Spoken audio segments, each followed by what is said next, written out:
What up, y'all? Heidi back again. I am working on my kitchen today. Here we go. This will be a short video. I swear it's gonna be short. Hang on. Got a leaf in your eye? Oh shit. Sorry, language. Everybody's in here. Well, the young cat is not in here. I think he's in the back of the barn. There's a hole under the floor back there that a mole dug. He likes to lay in that hole because he's very shy. So yeah, so I was just getting everything ready to start working on this kitchen area right here. I thought, well, I'm going to get everything out of here real quick and clean up the floor. And I pulled my rug out. It's over there. And when I went to pull the rug out, I noticed there were a bunch of... Here he comes. There was a bunch of fur on the floor. And when I pulled the rug up, there was a dead animal under there. Which I think this cat killed and brought in last night because I didn't smell it yesterday. I've been home for a couple days. So he killed something and left it as a gift. Hey. Good job. Hi. Are you a good little hunter? So my friend who owns this property loves it when the cats are here because he wants them to get rid of the rodents and stuff. So they're not in the barn and they're not digging holes under the concrete floor in there, which is only a partial floor. Hey. Anyway, let's get back to it. So this is what my floor looks like. It's click vinyl. And it has the underlayments built in. I really love this. I picked it up at a discount store over near Dayton, Ohio. And it was only $1.25 per square foot, which is very cheap. This stuff usually runs anywhere between, I'd say, $3.80 and $6 a square foot. So I paid almost nothing for it. I put this in after I put my subfloor in months ago. And the nice thing about it is, a lot of times when you buy this click vinyl, there'll be like maybe 7 patterns. So for example, let me show you. Oh, sorry, sweetie. Show you what I mean here. Just a little aside. I love my little asides. So here's the click vinyl that I installed.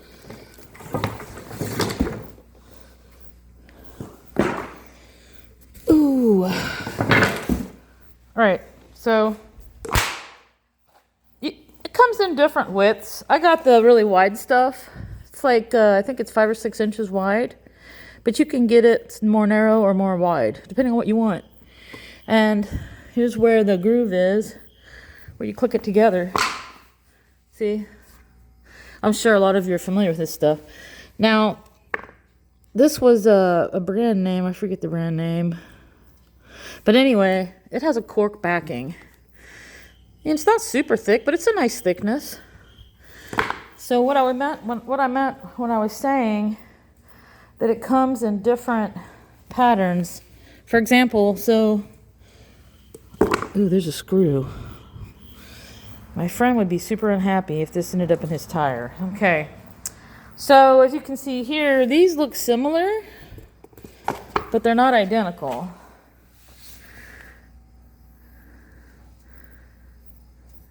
They're slightly different.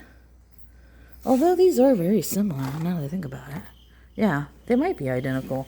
So the last time I put a floor in my little trailer I made, I bought click vinyl like this. And when I got all the pieces out of the box, I noticed there were only 7 different patterns. So when you go to put it on the floor, I'm just going to set this screw over here for now. When you go to put it on the floor, you want to vary those patterns so you don't have any identical patterns next to each other. So if you notice here, how I kind of staggered it. I've got light and dark and light and light, and so I tried to make it very natural. I don't have any identical patterns right next to each other. So the first time I did it on a trailer, like I said, there were only 7 different patterns. And it was a bit of a challenge to stagger them and make it look random. But let me get you your stool. Here you go. Go ahead, hop up there. Go ahead. Come on, you can do it. She's really old. She has a hard time getting up here. There you go. I made that stool for her to get up on the bed. But with this one, when I pulled these out of the box, I bought 4 boxes of it. I laid it out on the floor, and I really couldn't. I had a hard time identifying how many patterns. There seemed to be a lot. It seemed to be super random. So it was a lot easier to put this in and make it random. Anyway, I just wanted to say I really love it. If you take your time and look around and you find like a place, like I found, a discount place where they were selling this stuff, pennies on the dollar. All right, that's the floor. So this is the area that I've designated for my kitchen. This little bump out here in the wall. It's only 3 feet long. And the depth, this depth is 17 inches, but I'm probably going to bring it out here even with the fridge. Probably be about 18 inches by the time I'm done, which means my kitchen cabinets are going to be 18 inches depth, which isn't very big. But the reason why I like having these shallow cabinets on this side and on this side is that look at all the floor space I still have. You know, I got the dog and the 2 cats. So I definitely want lots of floor space. So I can move around easily. I'm not tripping over these guys. They have room to lounge around and move around. Yeah. A lot of people will build their vans and they'll put cabinets all down the side here and all down the side here. And if you go out to the store and you buy kitchen cabinets, you may already know this, but let me just say, kitchen cabinets are 24 inches deep. So that's 2 feet on this side, 2 feet on this side if you're doing like a galley.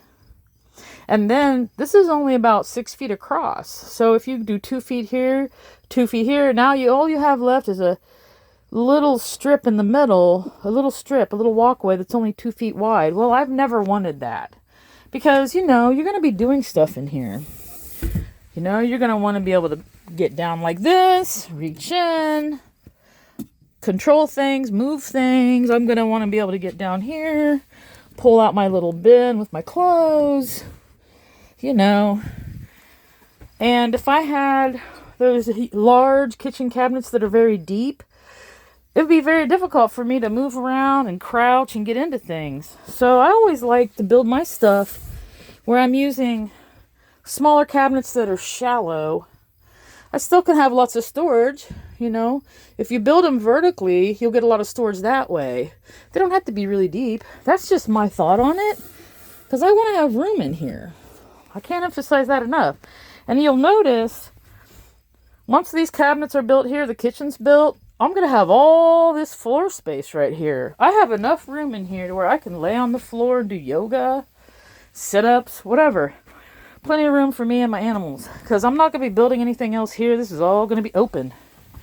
And this will all be open, except for this little area where my kitchen will be. It's important to me. So last night I got my plywood cut. Just got it clipped up here for now. I have to sand it and paint it to look like this. And then I can attach it. And then I'll get some trim around the front and get some doors on here, get some doors on here. So now that I've got all these windows put in, the hard part was the windows. Now that that's done, well, the windows, the framing, the insulation, all the crap, building the back wall, all that stuff is basically mostly done. So now all I have left is to finish this carpentry work. And that, working with wood, is just a lot faster than working with metal, cutting into metal and all this framing and stuff, trying to get things straight in a space where the walls aren't straight. I find that to be a bit of a challenge. I think anybody would find it to be a bit of a challenge. There's something else I was going to talk about here. Now I forget what it was because I'm always rambling on. All right, so you can see what this looks like before I get started. And then later on today, when I get it more finished, I'll show you guys again. But here's something else that I think is going to be really awesome. So I bought these sticky tiles. They're going to go up here on the wall above the kitchen. And they're really easy to work with and easy to cut. But I was thinking I could go ahead and install my tiles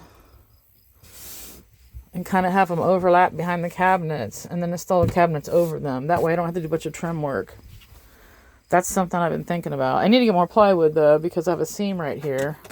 I don't want to apply my tiles to this seam, and this is kind of uneven on this wall because of this metal frame behind it. So I'm probably going to go back and buy another piece of plywood. I'm just using 1/4" Luan. It's very easy to work with, it's very thin. See? But it's nice, it's layers of wood. So I'll probably go back and get some more of this Luan, and then I'll cut one piece that'll go up here above the kitchen, like this. And then I could actually just take that piece, cut it out, come over here onto the workbench. Take that piece of Luan, put it on the workbench, lay it here, right? Then I can take my backsplash, which are these sticky tiles,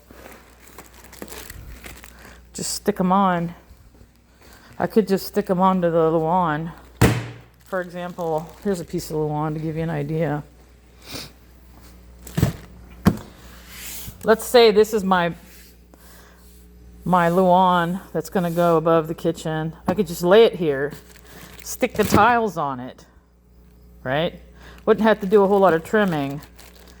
Then I could flip it over, put glue on the back, and just stick it on that wall in there and be done with it. Then I wouldn't have to do a whole lot of detail work. I don't know. I'm thinking about how I'm going to do that. I might do it that way. I think that's a shortcut. I think it could work. Anyway, let's talk about this kitchen. So I'll be using 2x2s to build the frame for the floor cabinets. These are my 2x2s, which I love. These are really, really cheap. They're $4 a piece, 2x2 by 8. These are $4. It's basically half of a 2x4.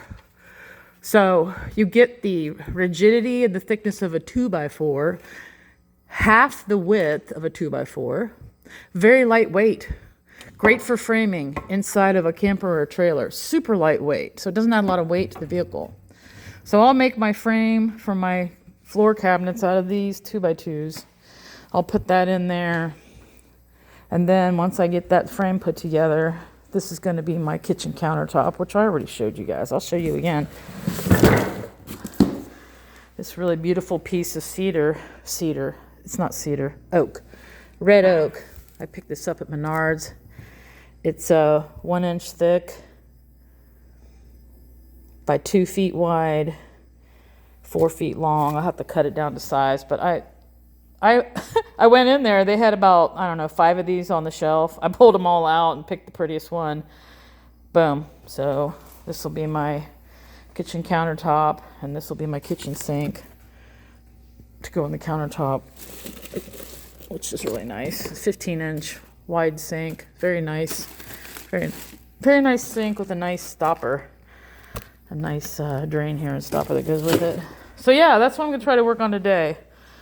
Get the beginnings of this kitchen put together. All right, that's all I got, guys. It wasn't a short video, as usual, but it wasn't super long. All right, I'm going to get to it. Finish cleaning up whatever's left of that dead animal. And get busy on this framing. Hey there. Oh, you're so sweet. You're a good little hunter. All right, that's all I got, guys. Talk to you later.